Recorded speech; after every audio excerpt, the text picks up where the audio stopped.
Kalau kamu pernah melewati jembatan Ancol di malam hari, hati-hati kalau tiba-tiba mendengar suara tangisan pelan dari bawah jembatan.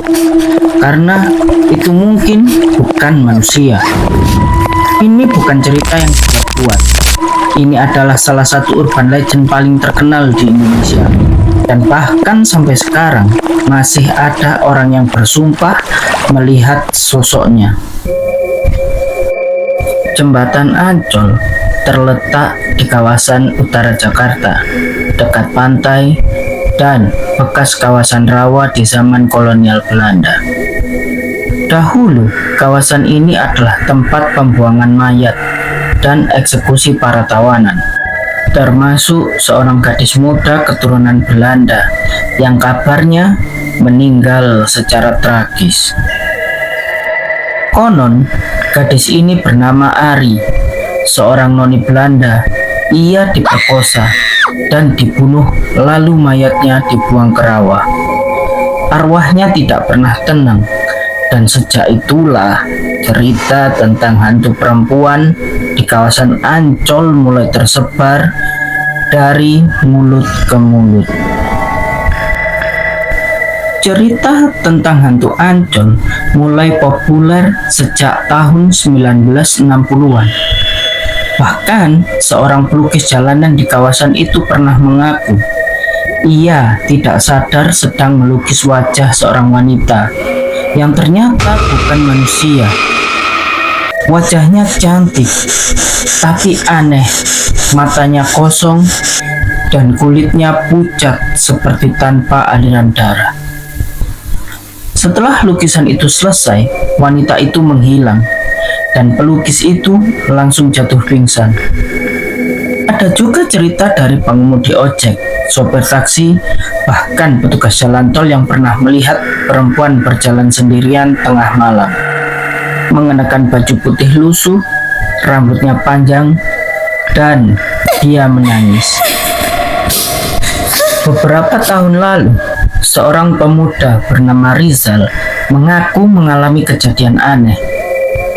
Ia sedang melintas di jembatan Ancol pukul 1 malam. Awalnya biasa aja, sampai motornya mendadak mati begitu saja. Ketika ia berhenti, terdengar suara tangisan. Tangisan pelan, seperti perempuan yang sangat sedih. Rizal menoleh ke arah suara itu, dan di tepi jembatan ia melihat sosok wanita berdiri membelakanginya.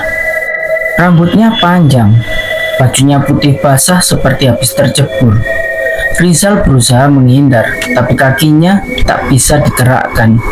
Sosok itu menoleh pelan, dan senyumnya bukan senyum manusia. Banyak yang percaya arwah noni Belanda itu belum bisa tenang. Dia mati dengan cara yang kejam, tanpa keadilan. Dan setiap malam ia menampakkan diri kepada siapapun yang melintas di sana. Beberapa paranormal pernah mencoba berkomunikasi dengan sosok itu. Mereka mengaku hanya merasakan aura sedih dan permintaan untuk didoakan. Ada juga yang bilang kalau kamu lewat jembatan Ancol saat gerimis tengah malam dan mendengar suara tangisan, jangan sekali-sekali melihat ke arah suara itu.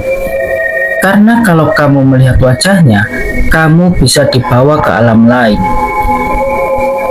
Entah percaya atau tidak, urban legend ini tetap hidup hingga hari ini. Bahkan, masih ada laporan penampakan yang terjadi di sekitar Ancol setiap tahunnya.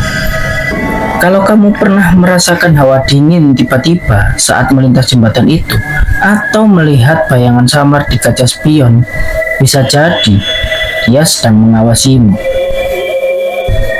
Jadi, kalau suatu malam kamu harus lewat jembatan Ancol sendirian, jangan lupa berdoa dan jangan pernah menoleh ke belakang. Kalau kamu punya pengalaman aneh saat melewati jembatan Ancol, tulis di kolom komentar ya sob. Dan jangan lupa klik like dan subscribe biar kamu gak ketinggalan cerita horor berikutnya.